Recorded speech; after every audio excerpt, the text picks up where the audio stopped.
ಯುವ ನಿಧಿ ಯೋಜನೆಯ ಮತ್ತೊಂದು ಅಪ್ಡೇಟ್ಗೆ ಎಲ್ಲರಿಗೂ ಸ್ವಾಗತ. ನಾನು ನಿಮ್ಮ ಪ್ರೀತಿಯ ಶಿವು.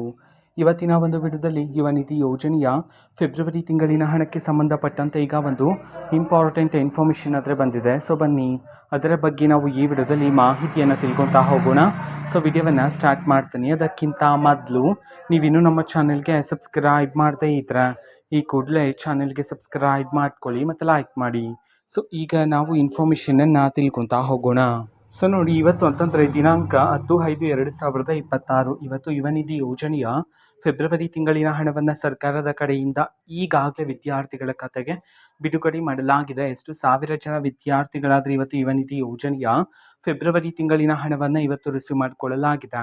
ಈ ಒಂದು ಮಾಹಿತಿಯನ್ನಾದರೂ ತಿಳಿಸಿರ್ತಕ್ಕಂಥದ್ದು, ಅದನ್ನು ನಾವು ತಿಳ್ಕೊಳೋದಾದ್ರೆ ಇವತ್ತು ಕರ್ನಾಟಕದಲ್ಲಿರ್ತಕ್ಕಂತಹ ವಿದ್ಯಾರ್ಥಿಗಳಲ್ಲಿ 8,000 ವಿದ್ಯಾರ್ಥಿಗಳಾದರೆ ಇವತ್ತು ಯುವ ನಿಧಿ ಯೋಜನೆಯ ಫೆಬ್ರವರಿ ತಿಂಗಳಿನ ಹಣವನ್ನು ಇವತ್ತು ರಿಸೀವ್ ಮಾಡಿಕೊಳ್ಳಲಾಗಿದೆ ಅಂತ ಹೇಳಿ ಈಗ ಮಾಹಿತಿಯನ್ನು ತಿಳಿಸಿರ್ತಕ್ಕಂಥದ್ದು.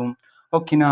ಸೊ ಇದು ಇವತ್ತಿನ ಒಂದು ವಿಡಿಯೋ. ಇದೇ ರೀತಿ ಇನ್ನು ಹಲವಾರು ಯೋಜನೆಗಳಿಗೆ ಸಂಬಂಧಪಟ್ಟಂತೆ ಮಾಹಿತಿ ಬಂದ ನಂತರ ಆದಷ್ಟು ಬೇಗ ನಾನು ನಿಮಗೆ ಇನ್ಫಾರ್ಮೇಷನನ್ನು ತಿಳಿಸ್ತೇನೆ. ಅದಕ್ಕೋಸ್ಕರ ಆ ಚಾನೆಲ್ಗೆ ಸಬ್ಸ್ಕ್ರೈಬ್ ಮಾಡ್ಕೊಳ್ಳಿ. ಮತ್ತೀಗ ನಾವು ಫೇಸ್ಬುಕ್ಕಲ್ಲೂ ಸಹ ಈಗ ವಿಡಿಯೋ ಅಪ್ಲೋಡ್ ಮಾಡ್ತಿದ್ದೀವಿ. ಫೇಸ್ಬುಕ್ ಚಾನೆಲ್ ಲಿಂಕನ್ನು ಡಿಸ್ಕ್ರಿಪ್ಷನ್ ಬಾಕ್ಸಲ್ಲಿ ಕೊಟ್ಟಿರ್ತೇನೆ. ಕ್ಲಿಕ್ ಮಾಡಿಬಿಟ್ಟು ಫಾಲೋ ಮಾಡಿ. ಓಕೆನಾ. So thank you. ಬಾಯ್.